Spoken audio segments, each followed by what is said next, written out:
In this episode, we're talking about mastering, which is basically like baking the cake. It's the step that finalizes and solidifies everything. Just like when you bake a cake, the heat from the oven makes the cake rise and solidifies it into a solid, fluffy, dreamy, delicious, beautiful cake. In mastering, we're going to apply tools that rise the song up to industry standard volume, fullness, and other characteristics that people want to hear nowadays.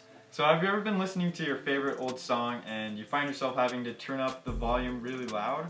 Well, that's because that song was probably not mastered to today's standards. Okay, so what is the purpose of a mastering engineer? A mastering engineer knows how to do three things. They make your song sound fresh, like it was produced today or tomorrow even, and not 5 years ago.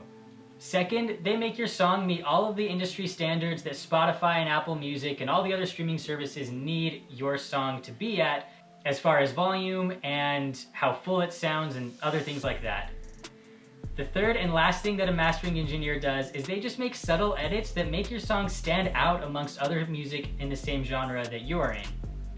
Basically, everything that a mastering engineer does is super subtle. They use very, very basic and small amounts of EQ, limiting, and compression to make your song sound consistent, stand out, and meet the standards of today.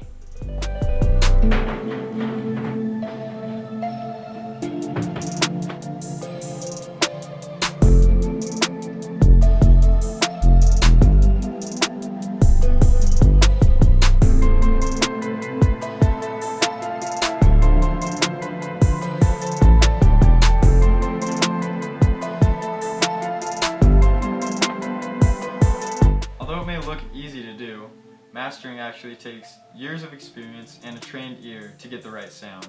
If you're going to master your music yourself, you're going to need to know these three things before you start.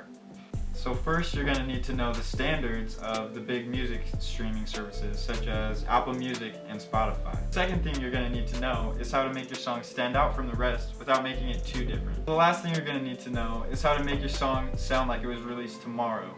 So if you do end up mastering your song yourself, there's a lot of resources online and videos to help you learn how to use the tools and make your song sound good. But just remember, to get a clean and professional sounding song, you'll need to invest a lot of time learning and have a trained ear. I'll let you in on a little secret though. There actually are free mastering tools out there that will do one aspect for you. These tools are going to be able to lift your music up to industry standards for Spotify, Apple Music, and other streaming platforms, but they won't be able to do what mastering engineers do best, which is getting your music to stand out and getting your music to sound fresh. We're going to leave a link in the description for one of these free mastering tools that you can use if all you care about is just getting your song out on Spotify.